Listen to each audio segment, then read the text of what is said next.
बृहस्पतिवार व्रत कथा। बृहस्पतिवार के दिन विष्णु भगवान की पूजा होती है। यह व्रत करने से बृहस्पति देवता प्रसन्न होते हैं। स्त्रियों के लिए यह व्रत फलदायी माना गया है।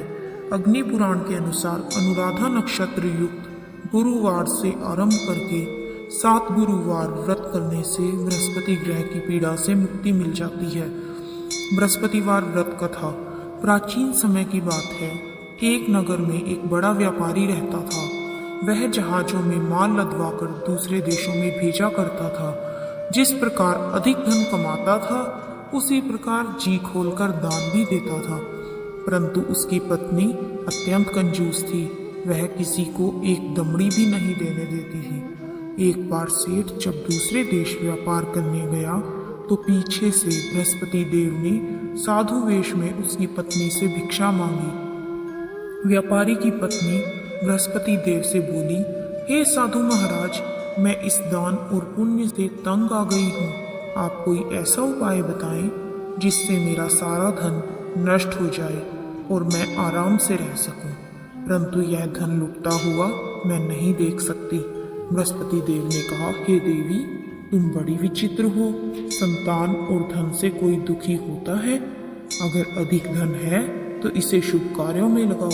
कुंवारी कन्याओं का विवाह करवाओ, विद्यालय और बाग बगीचों का निर्माण करवाओ। ऐसे पुण्य काम करने से तो तुम्हारा लोक परलोक सार्थक हो सकता है।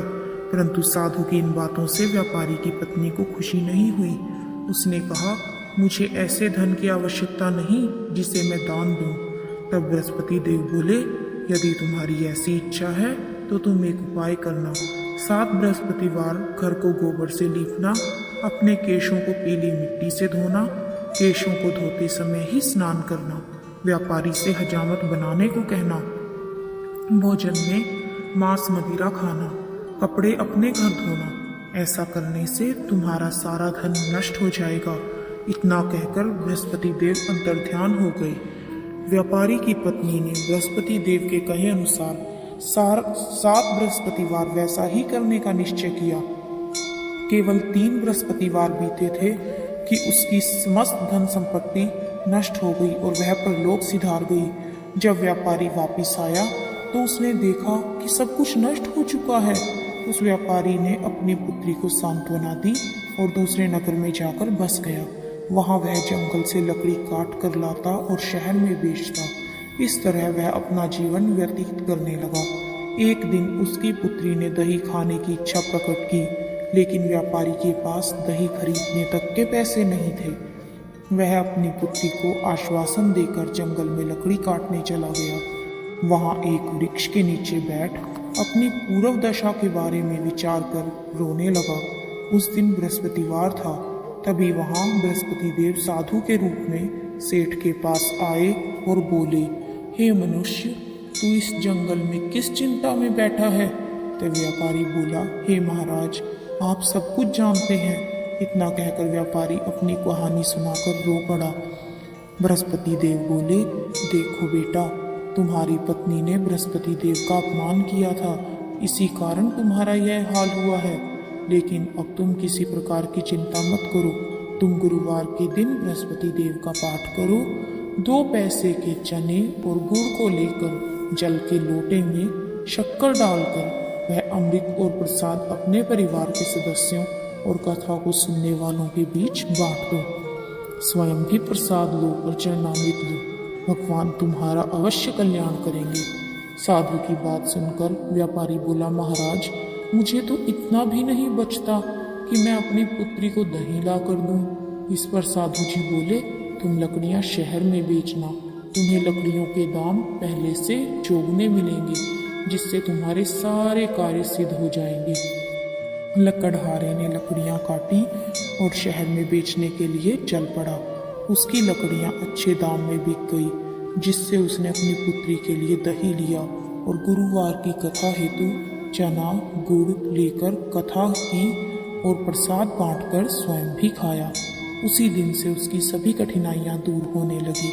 परंतु अगले बृहस्पतिवार को वह कथा करना भूल गया।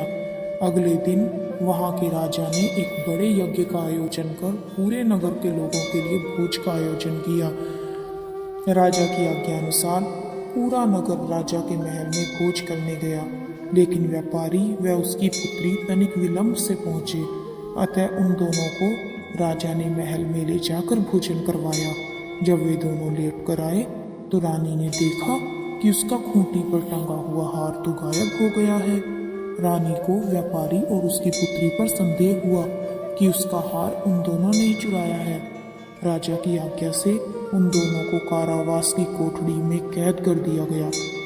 कैद में पड़कर दोनों अत्यंत दुखी हुए। वहां उन्होंने बृहस्पति देवता का स्मरण किया। बृहस्पति देवता ने प्रकट होकर व्यापारी को उसकी भूल का आभास कराया और उन्हें सलाह दी कि गुरुवार के दिन कैद खाने के दरवाजे पर तुम्हें 2 पैसे मिलेंगे। उनसे तुम चने और मुनक्का मंगवाकर विधि पूर्वक बृहस्पति देवता का पूजन करना, तुम्हारे सभी दुख दूर हो जाएंगे। बृहस्पतिवार को कैद खाने के द्वार पर उन्हें 2 पैसे मिले। बाहर सड़क पर एक स्त्री जा रही थी। व्यापारी ने उसे बुलाकर गुड़ और चने लाने को कहा। इस पर वह स्त्री बोली, मैं अपनी बहू के लिए गहने लेने जा रही हूँ, मेरे पास समय नहीं है। इतना कहकर वह चली गई। थोड़ी देर बाद वहां से एक और स्त्री निकली। व्यापारी ने उसे बुलाकर कहा, हे बहन, मुझे बृहस्पतिवार की कथा करनी है, तुम मुझे 2 पैसे का गुड़ चना ला दो।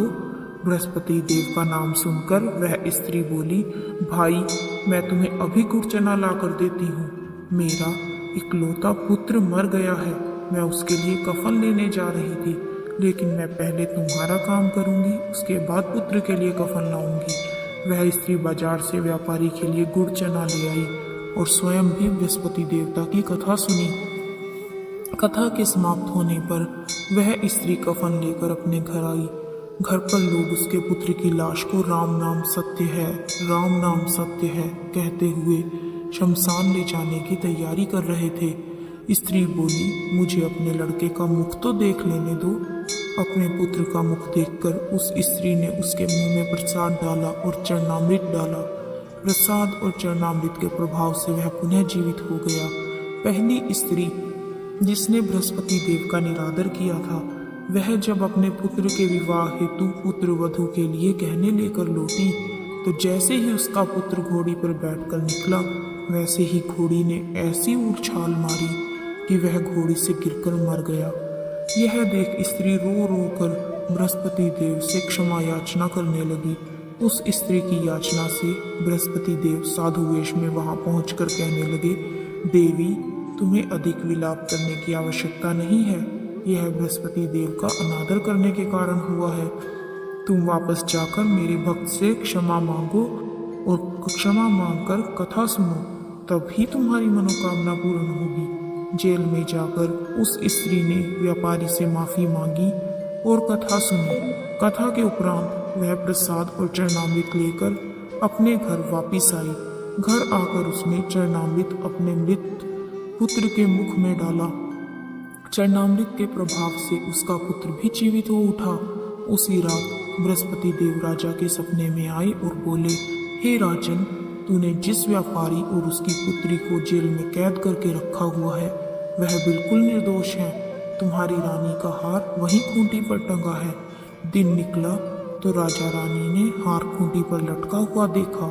राजा ने अपने मंत्री जन से विचार विमर्श किया और उस व्यापारी और उसकी पुत्री को रिहा कर दिया और उन्हें आधा राज्य देकर उसकी पुत्री का विवाह उच्च कुल में करवाकर दहेज में हीरे जवाहरात भी दिए। इस प्रकार बृहस्पति देवता ने उन पिता और पुत्री का कल्याण किया। जो भी इस कथा को सुनता है या फिर कहता है, उसके जीवन में ऐसे ही भगवान बृहस्पति देवता कल्याण करते रहते हैं।